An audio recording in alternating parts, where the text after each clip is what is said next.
প্রতিদিনের মতো আজ চলে এলাম একটি ব্লগ নিয়ে, কুমড়ো গাছে ওষুধ দেওয়া। আমি এখন কুমড়ো গাছে ওষুধ দিচ্ছি। দেখতেই পাচ্ছেন আপনারা, সামনে নদী বাঁধ। যেহেতু আপনাদের আগে বলেছি আমরা নদী বাঁধের পাশেই থাকি। সামনে ওল গাছ ও লাউ গাছ দেখতে পাচ্ছেন,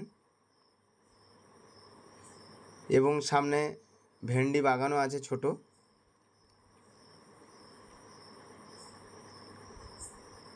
আমার ক্যামেরাম্যান সে ক্যামেরাটি ধরে কিছু একটা বলার চেষ্টা করেছিল।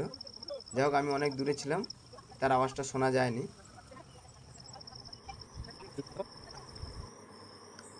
মেশিনটির কিছু একটা প্রবলেম হয়, জাম হয়ে যায়, যার জন্য মেশিনটির নিপিল খুলে আমাকে সেটিকে আর পরিষ্কার করতে হয়।